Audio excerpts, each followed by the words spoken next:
3. Disrupsi. Sebuah kalimat menggugah saya. Kalimatnya begini.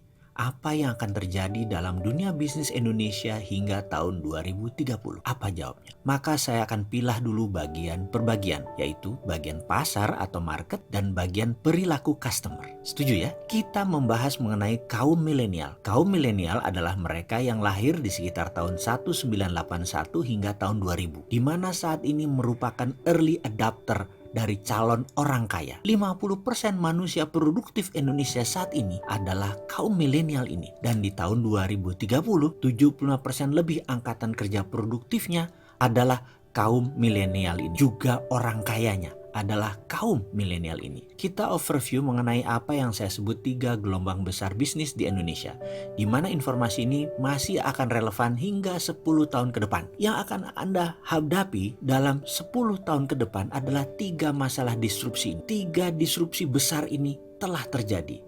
Dan saya bilang bahwa kalau Anda bukan entrepreneur, maka Anda melihat disruption itu sebagai sebuah ancaman.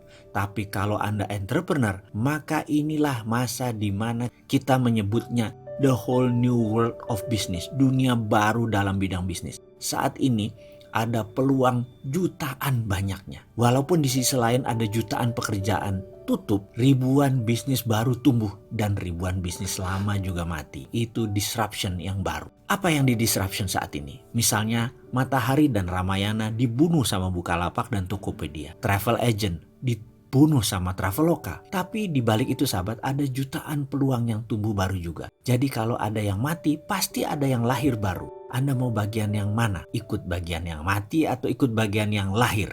Ketika ada 50 produk bisnis industri yang dibunuh oleh milenial, maka kalau ada yang mati, sekali lagi pasti ada yang lahir. Kalau Traveloka itu bagian dari yang lahir karena muncul yang namanya online travel agent. Tapi efeknya banyak travel agent offline yang mati karena bisnis model mereka sudah tidak relevan. Ke depan, saya akan ceritakan mengenai 3 disruption yang sekarang mulai banyak orang ketakutan luar biasa. 3 big giant wave di Indonesia yang mendisrupsi pasar dan mendisrupsi perilaku konsumen.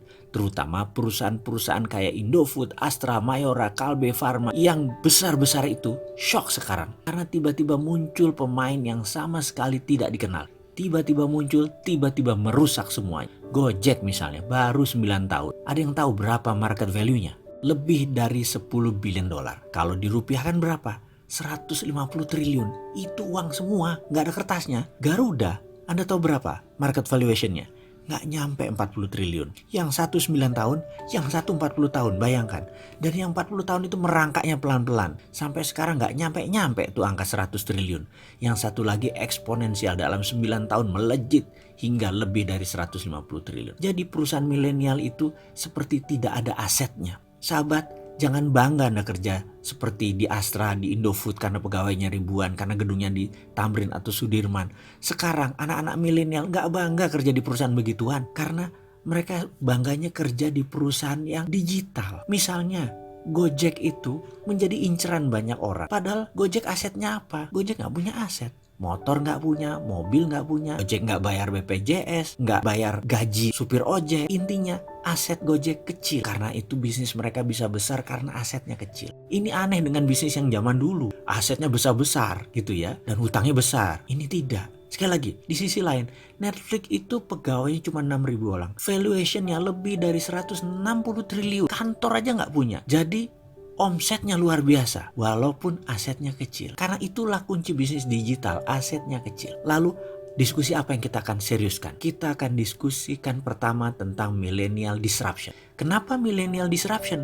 Karena cirinya sama, yaitu membunuh yang telah eksis lama. Contoh, musik rock. Sekarang saya tanya, ada nggak grup musik rock yang digawangi oleh kaum milenial? Ada nggak? Dulu ada Guns N' Roses, ada Scorpion, ada Dream Theater. Kenapa? Karena musik rock tidak disukai oleh milenial.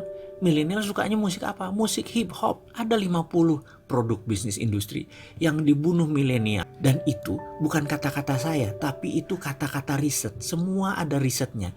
Jadi riset yang mengatakan musik rock dibunuh oleh milenial.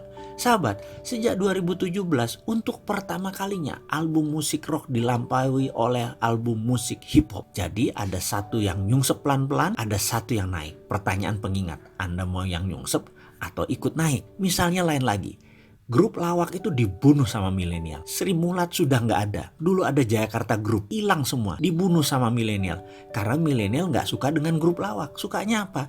Sukanya stand up comedy. Dan saya itu kalau nonton Sri Mulat tuh ngakaknya luar biasa. Tapi kalau milenial nonton Sri Mulat, itu lucunya di mana Sri Mulat itu? Gak ngerti dia itu. Sebaiknya kalau saya lihat stand up comedian, itu lucunya di mana? Tapi milenial itu bilangnya lucunya minta ampun. Jadi dua generasi ini berubah luar biasa. Dan cita rasa humor juga bergeser. Kecintaan terhadap musik juga bergeser. Lalu apalagi yang bergeser dan bagaimana menyikapinya?